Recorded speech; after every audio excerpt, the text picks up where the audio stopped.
तो मैंने जैसे आज प्लान शेयर किया, तो it is a very simple opportunity. मुझे नहीं लगता कि इसमें कुछ ऐसा है जो कुछ आपको कोई साइंटिफिक फॉर्मूला लगाना पड़े या कुछ आपको एक स्पेशल चीज पता लगे।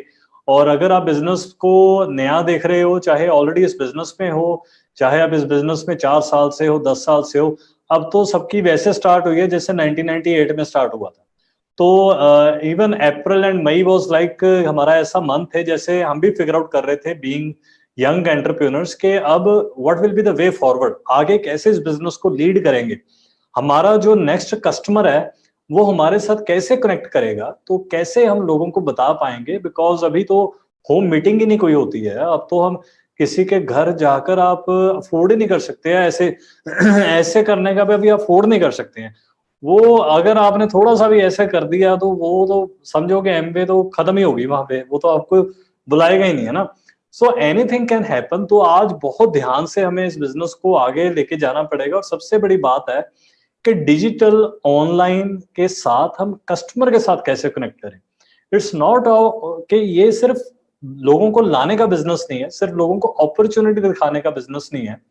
मुझे आज तक याद है मेरी पूरी जर्नी में, मेरी पूरी 7-8 साल की जर्नी में मैंने बहुत कम लोगों को बिजनेस के लिए ढूंढा है। मैंने जो लोगों को ढूंढा है वो ढूंढा है मेरे जो सेटिस्फाइड कस्टमर बन सके, और मैंने लोगों को सर्व किया है।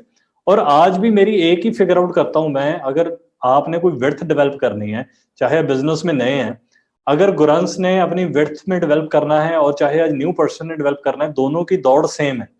लेकिन उस दौड़ में मेरे कुछ हजारों लोगों के साथ मैंने आज इंटरेक्ट किया है, तो उसका एक्सपीरियंस मेरे पास है। जो नया व्यक्ति कर रहा है वो डाउटफुल होगा। मुझे तो पता है यार कि चाहे लॉकडाउन हो चाहे कुछ हो, इस सिचुएशन में भी मैं कुछ कर सकता हूँ। तो हमने बहुत सारी ऐसी चीजें की जिससे हम कस्टमर के साथ कनेक्ट कर पाए। और मुझे लग रहा है कि आज बहुत सिंपल हो गया, इजी हो गया है। पहले क्या होता था कि मैं फतेहगढ़ साहब में रहता हूँ और मैंने किसी को स्पॉन्सर किया पटियाला में। अब पटियाला में स्पॉन्सर किया, मैं उसको पूछता था कि यार तुम्हारी लिस्ट में तुम्हारे रिलेटिव्स कहाँ रहते हैं, तुम्हारे दोस्त कहाँ रहते हैं, कहाँ से स्कूलिंग किया, कॉलेज कहाँ से पढ़े हो, कहाँ से तुम आगे गए हो।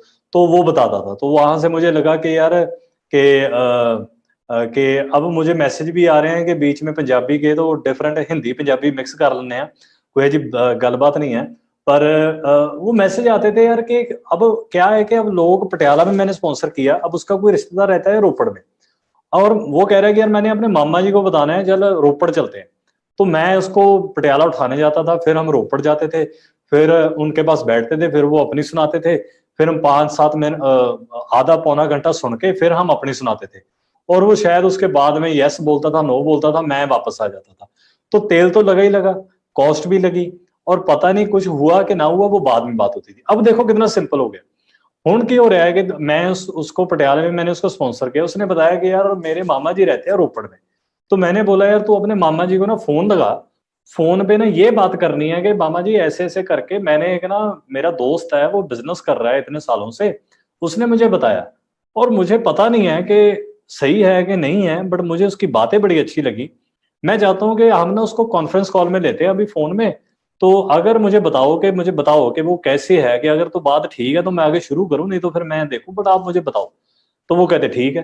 तो वो मुझे कॉन्फ्रेंस कॉल में लेता है और मैं उससे बात करता हूँ। तो वो कहते जी ये गुरांस है, मेरे साथ पढ़ा है, ऐसे ऐसे करके हमने बिजनेस को अभी शुरू किया है, तो ये आपको थोड़े बात करना चाहता है। तो मैं उसके बारे में बोलता हूँ, मामा जी सत श्री अकाल, दिस एंड दैट। 2-3 मिनट बात की। तो मैंने कहा जी मैंने इसको बताया हरिंदर को कि ऐसे ऐसे करके ये बिजनेस है, और ये बिजनेस बड़ा ਵਧੀਆ है। ये बिजनेस ਦੇ ਵਿੱਚ ਜਦੋਂ मैं आया तो मैं आ चीज़ां वेखियां, इस काइंड ऑफ प्रोडक्ट देखे, नथिंग टू लूज, है ना। प्रोडक्ट इन्ने ਵਧੀਆ ਹੈਗੇ, ਤੁਸੀਂ भी कुछ एमबे बारे सुनिया होना है, मैं भी बहुत कुछ सुनिया सीगा, बट मैं आप एक्सपीरियंस किया ਤਾਂ इधर 30 डे मनी बैक गारंटी हैगी है। मैं ਤੁਹਾਨੂੰ बिजनेस नहीं कराना चाहता, बट मैं चाਹੁੰਦਾ है कि ਅੱਜ मैं ਤੁਹਾਨੂੰ ਇੱਥੋਂ एक प्रोडक्ट डिलीवर कराऊंगा। 2000 ਤੋਂ 2200 रुपए ਦੇ ਵਿੱਚ 10 ਤੋਂ 11 प्रोडक्ट आ ਜਾਂਦੇ ਹੈਗੇ ਆ। ਉਹ ਤੁਸੀਂ यूज करके वेखो, पर्सनल केयर होम केयर ਦੇ ਉਹੀ सेम ਤੁਸੀਂ ਉੱਥੋਂ ਲੈ ਕੇ ਰਹੇ ਹੋ, प्राइस कंपैरिजन ऑल दैट। ਤਾਂ ਉਹ ਕਹਿੰਦਾ ਕਿ ਯਾਰ ਹਾਂ, ਉਹਨੂੰ ਹੱਲਾਸ਼ੇਰੀ ਦੇ ਰਿਹਾ ਕਿ ਯਾਰ ਕੁਝ ਹੈ ਹੀ ਨਹੀਂ ਯਾਰ ਇਹਦੇ ਵਿੱਚ ਲੂਜ਼ ਕਰਨ ਨੂੰ, ਤੂੰ ਕਰ ਸਟਾਰਟ ਤੇ ਮੈਨੂੰ ਵੀ ਦੱਸ ਯਾਰ, ਮੈਨੂੰ ਵੀ ਭੇਜਾ ਪ੍ਰੋਡਕਟ ਕੀ ਹੈ। ਇਦਾਂ ਹੀ ਮੈਂ ਉਹਦੇ ਇੱਕ ਫਰੈਂਡ ਦੇ ਨਾਲ, ਪਹਿਲਾਂ ਹੁਣ ਕੀ ਹੁੰਦਾ ਸੀਗਾ ਕਿ ਅਬੋਹਰ ਪਹਿਲਾਂ ਅਸੀਂ ਬਿਜ਼ਨਸ ਕਰਨ ਜਾਂਦੇ ਹੁੰਦੇ ਸੀਗੇ, ਤਾਂ ਅਬੋਹਰ ਕਿੰਨਾ ਇੱਕ ਬਾਰਡਰ ਏਰੀਆ ਪੈ ਜਾਂਦਾ ਹੈ। ਤਾਂ ਅਬੋਹਰ ਜਾਣਾ ਤੁਸੀਂ, ਤੇ ਉੱਥੇ ਤੁਸੀਂ ਕਿਸੇ ਨੂੰ ਅਪਸਾਈਟੀ ਦੇਣੀ ਹੈ, ਤੇ ਅਪਸਾਈਟੀ ਜੇ ਅੱਧਾ ਲੀਟਰ ਕਿਸੇ ਨੂੰ ਦੇ ਕੇ ਆਉਣੀ, ਉਹ ਕਿੰਨੀ ਕਾਸਟ ਪੈ ਜਾਂਦੀ ਹੈ।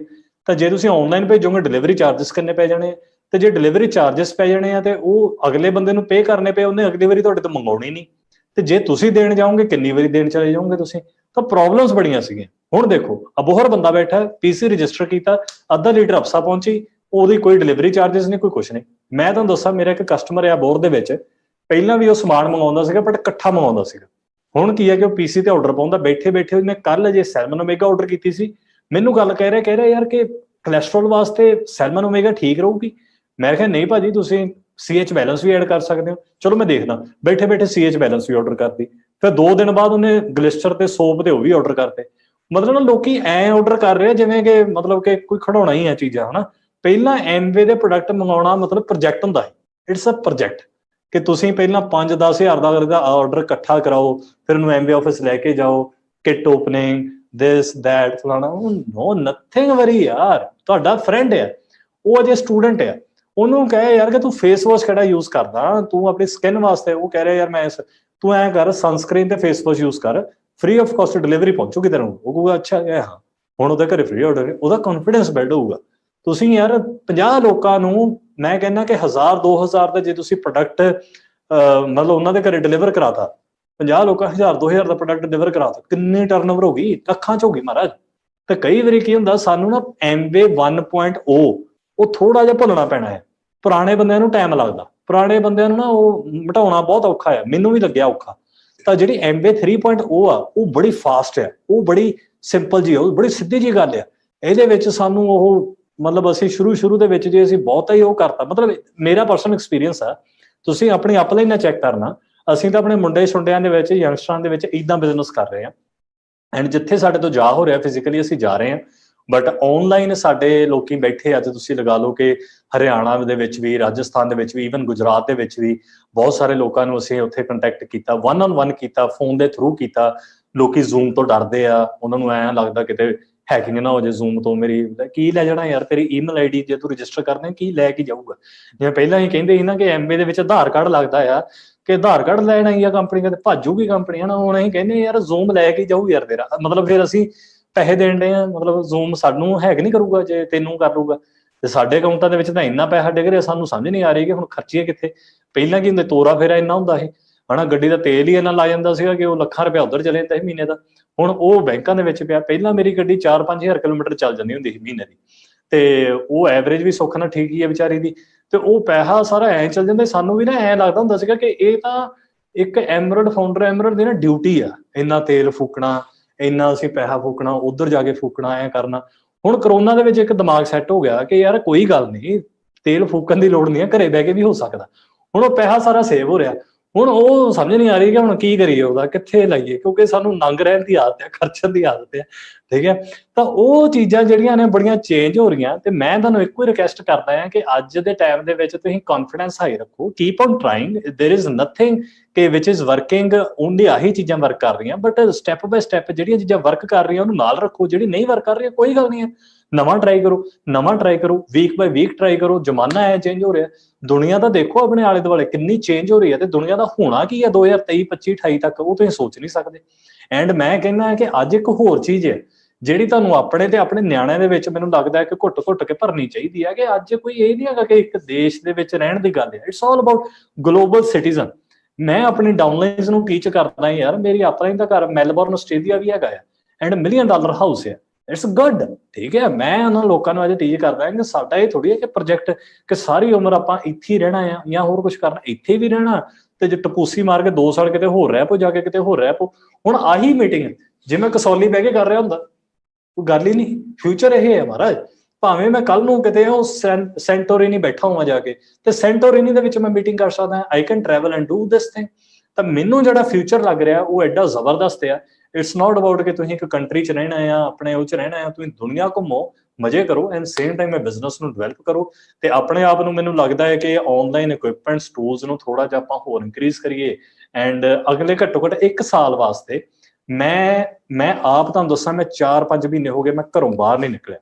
ਸਾਡੇ ਗਰੁੱਪ ਦੇ ਵਿੱਚ ਬਹੁਤ ਸਾਰੇ ਯੰਗ ਬੱਚੇ ਨਵੀਆਂ ਕੁਆਲੀਫਿਕੇਸ਼ਨਾਂ ਦੇ ਵਿੱਚ ਸੀਗੇ, ਅਸੀਂ ਵੀ ਆਪਣੀਆਂ ਕੁਆਲੀਫਿਕੇਸ਼ਨ, ਪਰ ਅਸੀਂ ਇੱਕ ਚੀਜ਼ ਸੁਣਦੀ, ਭਾਵੇਂ we are willing to lose, but ਇਸ ਪਲੇਟਫਾਰਮ ਦੇ ਵਿੱਚ ਅਸੀਂ ਫਿਗਰ ਆਊਟ ਕਰਨਾ ਕਿ ਕਿੱਦਾਂ ਹੋਊਗਾ। ਭਾਵੇਂ ਥੋੜਾ ਦੇਰ ਹਾਰ ਜਾਈਏ, ਪਰ ਜੇ ਫਿਗਰ ਆਊਟ ਹੋ ਗਿਆ ਨਾ, ਇਹ ਲੰਬੀ ਪਾਰੀ ਖੇਡਾਂਗੇ ਫਿਰ ਅਸੀਂ ਡਿਜੀਟਲ ਦੇ ਵਿੱਚ, ਫਿਰ ਅਸੀਂ ਬਹੁਤ ਦੂਰ ਨਿਕਲ ਜਾਵਾਂਗੇ। ਉਦੋਂ ਹੀ ਮੈਂ ਤੁਹਾਨੂੰ ਸਾਰਿਆਂ ਨੂੰ ਕਹਿਣਾ ਹੈ ਕਿ ਅੱਜ ਇੱਕ ਨਵੀਂ ਪਾਰੀ ਖੇਡੀਏ, ਇੱਕ ਉਹ ਪੂਰਾ ਨਵਾਂ ਇੱਕ ਦੌਰ ਦੇ ਨਾਲ ਆਈਏ। ਜਿਹੜੀ ਚੀਜ਼ ਚੰਗੀ ਲੱਗ ਰਹੀ ਹੈ ਉਹਨੂੰ ਕਰੀਏ, ਜਿਹੜੀ ਚੀਜ਼ ਨਹੀਂ ਚੰਗੀ ਲੱਗ ਰਹੀ ਉਹਨੂੰ ਇੰਪਰੂਵ ਕਰਦੇ ਜਾਈਏ। ਅਸੀਂ ਇਹ ਕੰਮ ਕਰ ਰਹੇ ਹਾਂ ਐਂਡ ਮੈਂ ਕਹੂੰਗਾ ਕਿ ਅੱਜ ਬਹੁਤ ਸ਼ਾਨਦਾਰ ਟਾਈਮ ਹੈ ਯੰਗਸਟਰਸ ਵਾਸਤੇ ਸਪੈਸ਼ਲੀ। ਐਂਡ ਮੈਂ ਇੱਕ ਗੱਲ ਹੋਰ ਕਹੂੰਗਾ ਕਿ ਅੱਜ ਨਾ ਯੰਗ ਕੋਈ ਬੰਦਾ ਇਹ ਨਹੀਂ ਹੈਗਾ ਕਿ 20 ਸਾਲ ਦਾ ਆ ਉਹ ਯੰਗ ਹੈ। ਯੰਗ ਕੋਈ ਵੀ ਉਹ ਪਰਸਨ ਹੈ ਜਿਹੜਾ ਕਿ ਦਿਲ ਤੋਂ ਯੰਗ ਹੈ, ਦੇਖ ਯੰਗ ਰਿਹਾ। ਅਨਿਲ ਕਪੂਰ ਯਾਰ 63 ਸਾਲਾਂ ਦਾ, ਕਮਾਲ ਹੋ ਗਈ ਯਾਰ ਉਹ ਬੰਦੇ ਦੀ। ਮੈਂ ਉਦੋਂ ਆਪਣੇ ਸਾਰਿਆਂ ਨੂੰ ਦਿਖਾ ਰਿਹਾ ਸੀ, ਮੈਂ ਯਾਰ ਇਹ ਕੁਛ ਹੋਣਾ ਚਾਹੀਦਾ ਆ, ਐਕਸਰਸਾਈਜ਼ ਕਰੀਏ। ਮੈਂ 5 ਵਜੇ ਉੱਠਦਾ ਯਾਰ, ਸਵੇਰੇ 5 ਵਜੇ ਉੱਠ ਕੇ ਅਸੀਂ ਦੌੜਾਂ ਲਾ ਰਹੇ ਹਾਂ, ਸਭ ਕੁਛ ਕਰ ਰਹੇ ਹਾਂ ਕਿ ਆਪਣੇ ਆਪ ਨੂੰ ਇੰਨਾ ਕੁ ਲੈ ਜਾਈਏ ਕਿ ਸੰਧੂ ਸਾਹਿਬ ਨੇ ਹੁਣ ਪ੍ਰਿਤਪਾ ਜੀ ਨੇ ਕਿਹਾ ਕਿ ਮੇਬੀ ਕਪਲ ਕਿ ਉਹ ਲੋੜ ਹੀ ਨਾ ਪਏ ਛੇਤੀ ਹੋਣ ਦੀ, ਤੇ ਏਦਾਂ ਹੀ ਮੁੰਡੇ ਛੁੰਡੇ ਦਿਖੀਏ। ਅੱਜ ਵੀ ਮੈਨੂੰ ਕਈ ਲੋਕੀ ਇੰਟਰੋਡਿਊਸ ਕਰ ਦਿੰਦੇ, ਦੇਖੋ ਜੀ 25-26 ਸਾਲਾਂ ਦਾ। ਮੈਨੂੰ ਬੜਾ ਵਧੀਆ ਲੱਗਦਾ ਕਿ ਯਾਰ ਬੰਦਾ ਜੇ ਵੀ 25-26 ਸਾਲਾਂ ਦਾ ਸਮਝਦਾ ਨਾ, ਤਾਂ ਮਤਲਬ ਉਹ ਫੀਲਿੰਗ ਹੈ ਕਿ ਅਗਲੇ 10 ਸਾਲ ਏਦਾਂ ਹੀ ਕੱਢਦੀ ਹੈ ਕਿ 20 ਚ ਨੇ ਕਿ ਲੋਕਾਂ ਨੂੰ ਪਤਾ ਹੀ ਨਾ ਲੱਗੇ ਕਿ 30 ਕਦ ਆਈ ਤੇ ਕਿੱਥੇ ਚਲ ਗਈ। ਤਾਂ ਇਹ ਗੱਲ ਨਹੀਂ ਹੈ, ਭੁਲੇਖਾ ਆ ਕਿ 20s ਯੰਗਸਟਰ ਵਾਸਤੇ ਆ, ਉਹ ਤਾਂ ਉਹ ਬੰਦੇ ਵਾਸਤੇ ਆ ਜਿਹੜਾ ਕਿ ਬੰਦਾ ਦਿਲੋਂ ਦਿਮਾਗ ਤੇ ਉਹ ਚੀਜ਼ ਵੱਲੋਂ ਬੜਾ ਯੰਗ ਆ।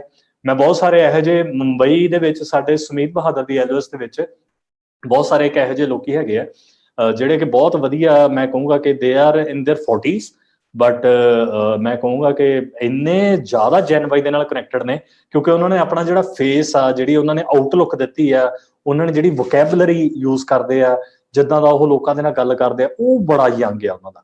ਤਾਂ ਕਈ ਵਾਰੀ ਨਾ ਅਸੀਂ ਮਤਲਬ ਮੈਨੂੰ ਵੀ ਫੀਲ ਹੁੰਦਾ ਮੇਰੇ ਗਰੁੱਪ ਦੇ ਵਿੱਚ ਜਿਵੇਂ 20-21 ਸਾਲਾਂ ਦਾ ਹੁੰਦਾ, ਮੈਂ ਵੀ ਕਈ ਵਾਰੀ ਨਾ ਸਿਆਣਾ ਬਣਨ ਲੱਗ ਜਾਂਦਾ, ਤਾਂ ਮੈਂ ਚੇਂਜ ਕਰਦਾ ਆਪਣੇ ਆਪ ਨੂੰ। ਮੈਨੂੰ ਲੱਗਦਾ ਮੈਂ ਵੀ ਗਲਤੀਆਂ ਕੀਤੀਆਂ ਯਾਰ, ਮੈਂ ਵੀ ਮਤਲਬ ਕੀਤਾ, ਉਹ ਕੋਈ ਗੱਲ ਨਹੀਂ, ਇਹਨੂੰ ਵੀ ਕਰਨ ਦੇ ਯਾਰ, ਕੋਈ ਗੱਲ ਨਹੀਂ ਹਨਾ, ਉਹ ਕੀ ਹੋ ਜਾਊਗਾ ਹਨਾ। ਤਾਂ ਮੈਂ ਉਹਦੇ ਵਾਂਗੂ ਰਹਿਣਾ ਜਿਵੇਂ ਉਹ 20-21 ਦੇ ਨੇ, ਤੇ ਜਿਹੜੇ ਉਹ ਕੰਮ ਕਰਦੇ ਆ ਮੈਂ ਵੀ ਉਹ ਕੰਮ ਕਰਦਾ ਹਨਾ। ਜੇ ਉਹ ਪਬਜੀ ਖੇਡਦਾ ਮੈਂ ਵੀ ਪਬਜੀ ਖੇਡ ਕੇ ਦੇਖਦਾ ਆ ਕਿ ਪਬਜੀ ਚ ਹੈ ਕੀ ਯਾਰ ਇਹੋ ਜਿਹਾ ਹਨਾ। ਤੇ ਫਿਰ ਮੈਂ ਅਗਲੇ ਨੂੰ ਪੁੱਛ ਲੈਣਾ ਕਿ ਯਾਰ ਬਈ ਪਬਜੀ ਕਿਵੇਂ ਚੱਲਦੀ ਤੇਰੀ, ਉਹ ਕਹਿੰਦਾ ਭਾਜੀ ਠੀਕ ਚੱਲਦੀ ਹੈ। ਮੈਂ ਕਿਹੜੇ ਲੈਵਲ ਤੇ ਆ, ਪਬਜੀ ਚ ਵੀ ਡਾਇਮੰਡ ਬਣਦਾ ਮੈਨੂੰ ਪਤਾ ਲੱਗਿਆ। ਫਿਰ ਮੈਂ ਪੁੱਛ ਹੀ ਲੈਣਾ ਹੁੰਦਾ ਯੰਗਸਟਰ ਨੂੰ, ਮੈਂ 22 ਸਾਲਾਂ ਦਾ ਪਬਜੀ ਚ ਕਿੱਥੇ ਪਹੁੰਚਿਆ, ਡਾਇਮੰਡ ਆ ਕਿ ਕਰਾਊਨ ਕਿ ਏਸ ਹੈ। ਉਹਨੂੰ ਬੜਾ ਵਧੀਆ ਲੱਗਦਾ, ਭਾਵੇਂ ਉਹ ਕਿਤੇ ਮਿੱਠਾ ਮਿੱਠਾ ਹੱਸ ਵੀ ਪੈਂਦਾ, ਉਹ ਕਹਿੰਦਾ ਲੱਗਦਾ ਇਹ ਗ੍ਰੰਥ ਵੀ ਖੇਡਦਾ ਹੋਣਾ। ਤਾਂ ਮੈਂ ਵੀ ਅਪ ਟੂ ਡੇਟ ਰਹਿਣਾ ਹੈ ਟਿਕਟੌਕ ਵਗੈਰਾ ਤੇ, ਮੈਂ ਕਦੇ ਉੱਥੇ ਸੀਗਾ ਨਹੀਂ ਬਟ ਆਪਾਂ ਨੌਲੇਜ ਰੱਖੀ ਕਿ ਕਰਦੇ ਕੀ ਹੋ, ਤੇ ਉਹਨਾਂ ਦੇ ਬਾਰੇ ਸਾਨੂੰ ਚੰਗਾ ਬੋਲਣਾ ਪੈਂਦਾ ਆ। ਤੇ ਜੇ ਅਸੀਂ ਕਹਿਣ ਲੱਗੇ ਕਿ ਯਾਰ ਤੂੰ ਇੱਥੇ ਹੀ ਬੈਠਾ ਰਹਿਣਾ, ਤੂੰ ਉਹ ਵੀ ਕਰਦਾ ਰਹਿਣਾ, ਪਬਜੀ ਤੇ ਲੋਕੀ ਸਪਾਂਸਰ ਕੀਤੇ ਆ, ਐਡੀ ਕਮਾਲ ਦੀ ਚੀਜ਼ ਹੋਈ ਹੈ ਜਦੋਂ ਮੈਂ ਉਹਨਾਂ ਨੂੰ ਪ੍ਰੇਜ਼ ਕੀਤੀ। ਕੋਈ ਗੱਲ ਨਹੀਂ ਯਾਰ, ਜੋ ਉਹ ਕਰਦੇ ਆ ਕਰਨ ਤੋਂ, ਅਸੀਂ ਉਹ ਤੋਂ ਰੋਕ ਨਹੀਂ ਸਕਦੇ। ਜਦ ਮੈਂ 2011 ਚ ਫੇਸਬੁੱਕ ਚਲਾਉਂਦਾ ਸੀ, ਮੇਰੇ ਘਰ ਦੇ ਮੇਰੇ ਡੈਡੀ ਮੈਨੂੰ ਰੋਕਦੇ ਹੁੰਦੇ ਕਿ ਮੈਨੂੰ ਰੋਕ ਪਾਏ ਨਾ, ਰੋਕ ਨਹੀਂ ਪਾਏ। ਮੈਂ ਤਾਂ ਆਪਣੀ ਸ਼ਹਿਰੋ ਸ਼ਾਇਰੀ ਤੇ ਉਹ ਬੁਲਟ ਦੇ ਨਾਲ ਫੋਟੋਆਂ ਪਾਉਂਦਾ ਗਿਆ, ਉਹ ਰੋਕ ਨਹੀਂ ਪਾਏ। ਪਰ ਉਸ ਤੋਂ ਬਾਅਦ ਅੱਜ ਮੇਰੇ ਡੈਡੀ ਸਵੇਰੇ ਉੱਠ ਕੇ ਫੇਸਬੁੱਕ ਚਲਾਉਂਦੇ ਆ, ਸੌਣ ਵੇਲੇ ਫੇਸਬੁੱਕ ਚਲਾਉਂਦੇ। ਕੁਛ ਨਹੀਂ ਪਤਾ ਭਰਾ ਸਾਡਾ ਵੀ ਕੱਲ ਨੂੰ ਅਸੀਂ ਕੀ ਕਰਾਂਗੇ, ਕਿਹੜੀ ਗੇਮ ਖੇਡ ਰਹੇ ਹੋਵਾਂਗੇ। ਸੋ ਇਹ ਦਾ ਯੰਗਸਟਰ ਜਿਹੜੀ ਚੀਜ਼ ਨੂੰ ਟ੍ਰੈਂਡ ਨੂੰ ਫੜ ਲੈਂਦਾ, ਉਹ ਟ੍ਰੈਂਡ ਸੈਟਰ ਬਣ ਜਾਂਦਾ ਹੈ। ਤੇ ਉਹੀ ਮੈਨੂੰ ਲੱਗਦਾ ਉਹ ਏਜ ਹੁੰਦੀ ਆ 20 ਤੋਂ 25 ਸਾਲ। ਐਂਡ ਅੱਜ ਐਮਵੇ ਵੀ ਚੇਂਜ ਹੋ ਰਿਹਾ, ਆਪਾਂ ਨੂੰ ਵੀ ਮਤਲਬ ਸਪੀਡ ਦੇ ਨਾਲ ਆਪਾਂ ਇਹਨੂੰ ਕੈਚ ਕਰੀਏ ਤੇ ਬਹੁਤ ਸਾਰਾ ਪੋਟੈਂਸ਼ੀਅਲ ਆ। ਐਂਡ ਸਾਰਿਆਂ ਨੂੰ ਪ੍ਰੇਜ਼ ਕਰੀਏ। ਮੈਂ ਤਾਂ ਬਾਹਰ ਵਾਲੇ ਜਿਹੜੇ ਲੋਕੀ ਜਾ ਰਹੇ ਆ ਸਾਡੇ, ਉਹਨਾਂ ਨੂੰ ਵੀ ਥੰਬਸ ਅਪ ਦਿੰਦਾ ਹੈ। ਤਾਂ ਮੇਰੇ ਤਾਂ ਕੈਨੇਡਾ ਦੇ ਵਿੱਚ ਮੇਰੇ ਬਹੁਤ ਯਾਰ ਆ, ਪਹਿਲਾਂ ਮੈਂ ਬੜੇ ਦੁਸ਼ਮਣ ਇਕੱਠੇ ਕੀਤੇ, ਹੁਣ ਮੇਰੇ ਉੱਥੇ ਯਾਰ ਬਹੁਤ ਨੇ। ਤੇ ਉੱਥੇ ਵੀ ਹਰ ਕਿਤੇ ਜਾ ਕੇ ਤੇ ਮੈਂ ਉੱਥੇ ਵੀ ਉਹਨਾਂ ਨੂੰ ਕਹਿੰਦਾ ਹੈ ਕਿ ਯਾਰ ਕੁਛ ਨਹੀਂ ਪਤਾ, ਤੂੰ ਕੈਨੇਡਾ 'ਚ ਬਹਿ ਕੇ ਇੰਡੀਆ ਦੇ ਵਿੱਚ ਵੀ ਕਰ ਸਕਦਾ ਹੈ। ਉਹ ਕਹਿੰਦਾ ਅੱਛਾ ਭਾਜੀ ਏਦਾਂ ਵੀ ਹੋ ਸਕਦਾ, ਮੈਂ ਹਾਂ ਏਦਾਂ ਵੀ ਹੋ ਸਕਦਾ। ਸਾਡੇ ਇੱਕ ਗਰੁੱਪ ਦੇ ਵਿੱਚ ਬੰਦਾ ਸਪਾਂਸਰ ਹੋਇਆ ਤੇ ਉਹ ਬੰਦਾ ਕਹਿੰਦਾ ਜੀ ਕਿ ਮੈਂ ਏਦਾਂ ਉਹਦੀ ਫਾਈਲ ਫੁਈਲ ਲੱਗੀ ਹੋਈ ਸੀ, ਅਸੀਂ ਪ੍ਰੇਜ਼ ਕਰਤਾ, ਅਸੀਂ ਕਿਹਾ ਕਿ ਤੂੰ ਇੱਥੇ ਬਿਲਡ ਕਰ, ਉੱਥੇ ਜਾ ਕੇ ਫੇਰ ਕਰ ਲਿਆ ਕਰੀਏ ਇੱਥੇ। ਉਹ ਕਹਿੰਦਾ ਏਦਾਂ ਵੀ ਹੋ ਜਾਂਦਾ, ਕਹਿੰਦਾ ਏਦਾਂ ਵੀ ਹੋ ਜਾਂਦਾ। ਉਹ 6% ਹੋਇਆ, ਕਹਿੰਦਾ ਗੋਲੀ ਮਾਰੋ ਜੀ, ਹੁਣ ਨਹੀਂ ਆਪਾਂ ਜਾਣਾ, ਹੁਣ ਆਪਾਂ ਇੱਥੇ ਹੀ ਰਹਿਣਾ, ਆਪਾਂ ਇੱਥੇ ਮਜ਼ੇ ਕਰਨੇ ਆ, ਆਪਾਂ ਇੱਥੇ ਦੁਨੀਆ ਘੁੰਮਣੀ ਆ। ਮੈਂ ਠੀਕ ਹੈ ਭਰਾ, ਉਹ ਤੇਰੀ ਮਰਜ਼ੀ ਹੈ। ਪਰ ਜੇ ਮੈਂ ਉਹਦੇ ਪਿੱਛੇ ਪੈ ਜਾਂਦਾ, ਜੇ ਉਹਨੂੰ ਮੈਂ ਕਰਨ ਲੱਗ ਜਾਂਦਾ, ਉਹ ਫਿਰ ਗੱਲ ਕੰਟਰਾਡਿਕਸ਼ਨ ਹੋ ਜਾਣੀ ਸੀਗੀ। ਤਾਂ ਬਹੁਤ ਚੀਜ਼ਾਂ ਅਸੀਂ ਸਿੱਖ ਰਹੇ ਹਾਂ। ਐਂਡ ਮੈਨੂੰ ਲੱਗਦਾ ਸੰਧੂ ਸਾਹਿਬ ਕਿ ਆਨਲਾਈਨ ਐਂਡ ਦਿਸ ਆਪਾਂ ਇਹੀ ਚੀਜ਼ ਆ ਕਿ ਯੰਗਸਟਰਾਂ ਵਾਸਤੇ ਅੱਜ 2020 ਬੈਸਟ ਟਾਈਮ ਆ। 2025 ਤੇ 2030 ਜਿਹੜਾ ਮੈਨੂੰ ਦਿਖਦਾ ਆ, ਇੰਟਰਨੈਸ਼ਨਲ ਬਾਉਂਡਰੀਜ਼ ਨਹੀਂ ਰਹਿਣੀਆਂ। ਅੱਜ ਜਿਵੇਂ ਲੋਕੀ ਤਰਲੇ ਮਾਰਦੇ ਆ ਨਾ ਕਿ ਵੀਜ਼ੇ ਵਾਸਤੇ, ਉਹ ਚੀਜ਼ਾਂ ਖਤਮ ਹੋ ਜਾਣੀਆਂ। ਸਾਡਾ ਆਨਲਾਈਨ ਡਾਟਾ ਇੰਨਾ ਜ਼ਿਆਦਾ ਹੋ ਜਾਣਾ, ਆਨਲਾਈਨ ਹੀ ਸਿਕਿਉਰਿਟੀ ਇੰਨੀ ਵੱਧ ਜਾਣੀ ਆ, ਆਨਲਾਈਨ ਹੀ ਇੰਨਾ ਸਿਸਟਮ ਹੋ ਜਾਣਾ, ਪਾਸਪੋਰਟ ਆਨਲਾਈਨ ਹੋ ਜਾਣੇ ਆ ਯਾਰ, ਤੁਸੀਂ ਉਹ ਫਿਜ਼ੀਕਲ ਕਾਪੀ ਚੱਕਣ ਦੀ ਲੋੜ ਨਹੀਂ ਹੈ ਤੁਹਾਨੂੰ ਹਨਾ। 에ਅਰਪੋਰਟਸ ਸਾਡੇ ਇੰਨੇ ਹਾਈ ਟੈਕ ਹੋ ਜਾਣੇ ਆ, ਸਾਡੀ ਟਰੈਵਲਿੰਗ ਇੰਨੀ ਹਾਈ ਟੈਕ ਹੋ ਜਾਣੀ ਹੈ। ਉਹ ਕੰਟਰੀਆਂ ਦੇ ਵਿੱਚ ਤੁਸੀਂ ਚਾਈਨਾ ਦੇ ਵਿੱਚ ਚਲੇ ਜਾਓ, ਇੱਕ ਉੱਥੇ 2 ਬੰਦਿਆਂ ਪਿੱਛੇ ਇੱਕ CCTV ਕੈਮਰਾ ਲੱਗਿਆ ਹੋਇਆ ਹੈ, ਤਾਂ ਉੱਥੇ ਬੰਦਾ ਜੁਰਮ ਕਰ ਹੀ ਨਹੀਂ ਸਕਦਾ ਅੱਜ ਦੇ ਟਾਈਮ ਦੇ ਵਿੱਚ। ਇੰਨੇ ਸਿਕਿਉਰਡ ਕੰਟਰੀਜ਼ ਹੋ ਚੁੱਕੀਆਂ। ਮੈਨੂੰ ਲੱਗਦਾ ਹੈ ਕਿ 2025 2030 AI ਦੇ ਨਾਲ ਹਨਾ, ਜਿੰਨੀ ਆਰਟੀਫਿਸ਼ੀਅਲ ਇੰਟੈਲੀਜੈਂਸ ਆ, ਵਰਚੁਅਲ ਰਿਐਲਿਟੀ ਆ, AR ਹੈਗਾ ਆ, ਤੇ ਐਮਵੇ ਜਿਵੇਂ ਉਹਦੇ ਤੇ ਕੰਮ ਕਰ ਰਹੀ ਹੈ। ਜਿਹੜਾ ਐਮਵੇ ਚਾਈਨਾ ਇਸ ਵੇਲੇ ਕੰਮ ਕਰ ਰਿਹਾ ਨਾ, ਆਊਟ ਆਫ ਬਾਕਸ ਕੰਮ ਕਰ ਰਿਹਾ ਹੈ। AI ਨੂੰ ਇੰਨਾ ਕੁ ਮਤਲਬ ਮੈਂ ਤੁਹਾਨੂੰ ਦੱਸਾਂਗੇ ਜਿਹੜੀਆਂ ਉਹ ਚੀਜ਼ਾਂ ਆਉਣ ਵਾਲੇ 2023-25 ਚ ਆਉਣ ਵਾਲੀਆਂ ਨੇ। ਤੇ ਮੈਨੂੰ ਲੱਗਦਾ ਪਰਸਨਲੀ, ਮੇਰਾ ਇਹ ਮੰਨਣਾ ਆ ਕਿ 2025-30 ਵੈਰੀ ਡਿਫਰੈਂਟ ਹੋਊਗਾ। ਐਜੂਕੇਸ਼ਨ ਨੂੰ ਲੈ ਲਓ, ਹਾਰਵਰਡ ਯੂਨੀਵਰਸਿਟੀ ਕਿਸੇ ਨੇ ਪੜ੍ਹਨਾ, ਤੁਹਾਨੂੰ ਇੰਗਲੈਂਡ ਜਾਣ ਦੀ ਲੋੜ ਨਹੀਂ ਹੈ। ਇੰਡੀਆ ਦੇ ਵਿੱਚ ਪਿੰਡ ਦੇ ਵਿੱਚ ਬਹਿ ਕੇ ਕਿਸੇ ਕਸਬੇ ਦੇ ਵਿੱਚ, ਇਫ ਯੂ ਆਰ ਸਕਿਲਫੁਲ ਇੰਟੈਲੀਜੈਂਟ ਹੋ, ਤੁਸੀਂ ਹਾਰਵਰਡ ਯੂਨੀਵਰਸਿਟੀ ਨੂੰ ਇੰਡੀਆ ਦੇ ਵਿੱਚ ਬਹਿ ਕੇ ਪੜ੍ਹੋਗੇ। ਇਹ ਫਿਊਚਰ ਹੈਗਾ ਆ। ਫਿਜ਼ੀਕਲ ਐਜੂਕੇਸ਼ਨ ਬੰਦ ਹੋ ਜਾਣੀ ਹੈ। ਰਣਬੀਰ ਮੰਗਟ ਮੇਰੀ ਅਪਲਾਈਨ IAM ਗਈ ਸੀਗੇ, ਉੱਥੇ ਰਜਿੰਦਰ ਦਾਸ ਜਿਹੜੇ ਪ੍ਰੋਫੈਸਰ ਸੀਗੇ, ਉਹਨਾਂ ਨੇ ਗੱਲ ਕਹੀ ਸੀ 2027 ਤੱਕ IAM Kolkata physically will no longer be operating. ਮਤਲਬ ਕਿ IAM ਦੁਨੀਆ, ਇੰਡੀਆ ਦਾ ਨੰਬਰ 1 ਇੰਸਟੀਟਿਊਟ 2027 ਦੇ ਵਿੱਚ ਆਪਰੇਟ ਨਹੀਂ ਕਰੂਗਾ। ਇਹ ਗੱਲ ਉਹਨਾਂ ਨੇ 2017 ਦੇ ਵਿੱਚ ਕਹਿਤੀ ਸੀ। ਅੱਜ ਦੇਖੋ ਕਿੰਨੀ ਸੱਚ ਹੋ ਰਹੀ ਹੈ। ਤੇ ਅਜੇ ਤਾਂ ਦੇਖੋ ਕਿ ਅਜੇ ਤਾਂ ਉਹ ਪਲੇਟਫਾਰਮਾਂ ਵੱਲ ਵਧ ਰਹੇ ਆ ਆਪਾਂ। ਤਾਂ ਜਦੋਂ ਇਸ ਬਿਜ਼ਨਸ ਨੂੰ ਵੇਖ ਰਹੇ ਹਾਂ, ਪਲੱਸ ਇੰਟਰਨੈਸ਼ਨਲ ਮਾਰਕੀਟਸ ਨੂੰ ਵੇਖ ਰਹੇ ਹਾਂ, ਤੇ ਮੈਨੂੰ ਲੱਗਦਾ ਹੈ ਕਿ ਜੇ ਅੱਜ ਆਪਾਂ ਇਹਨੂੰ ਸਹੀ ਤਰੀਕੇ ਨਾਲ ਸਮਝ ਲਈਏ ਤਾਂ ਗੱਲ ਇਕੱਲੀ ਪੰਜਾਬ ਦੀ ਨਹੀਂ ਰਹਿ ਜਾਣੀ ਹੈ, ਪੂਰਾ ਇੰਡੀਆ ਕੈਪਚਰ ਕਰਾਂਗੇ, ਫਿਰ ਪੂਰੀ ਦੁਨੀਆ ਕੈਪਚਰ ਕਰਾਂਗੇ। ਤੇ ਮੈਂ ਕਹਿੰਦਾ ਕਿ ਏਥਨਸ ਗ੍ਰੀਸ 2023 ਏਦਾਂ ਹੀ ਰੰਗ ਬਰੰਗੀਆਂ ਪੱਗਾਂ ਬੰਨ੍ਹ ਕੇ ਤੇ ਭੰਗੜੇ ਪਾਈਏ ਉੱਥੇ, ਤੇ ਮੌਜਾਂ ਕਰੀਏ। ਸਾਨੂੰ ਤਾਂ ਇੱਕੋ ਹੀ ਕੰਮ ਕਰਨਾ ਹੁੰਦਾ, ਬਹੁਤੀ ਲੰਬੀ ਪਲੈਨਿੰਗ ਨਹੀਂ ਹੈਗੀ। ਹੁਣ ਤੱਕ ਬਹੁਤ ਘੈਂਟ ਚੱਲਿਆ, ਅੱਗੇ ਬਹੁਤ ਜ਼ਬਰਦਸਤ ਚਲਾਵਾਂਗੇ, ਤੇ ਮਜ਼ੇ ਕੀਤੇ ਆ, ਉਹ ਮੈਮਰੀ ਸਾਡੇ ਨਾਲ ਜਾਣੀਆਂ। ਪੈਸਾ ਆਉਣਾ, ਪੈਸਾ ਚਲੇ ਜਾਣਾ, ਉਹਦਾ ਪਤਾ ਨਹੀਂ। ਪਰ ਮੈਂ ਕਹੂੰਗਾ ਕਿ ਇਹ ਫਰੈਂਡਸ਼ਿਪਸ, ਇਹ ਬੌਂਡਸ, ਇਹ ਸਭ ਕੁਝ ਜਿਹੜਾ ਹੈਗਾ ਆ, ਇਹ ਲਾਈਫ ਲੌਂਗ ਹੈ। ਤਾਂ ਮੈਨੂੰ ਬਹੁਤ ਵਧੀਆ ਲੱਗਿਆ ਤੁਹਾਡੇ ਸਾਰਿਆਂ ਨਾਲ ਗੱਲਬਾਤ ਕਰਕੇ। Thank you so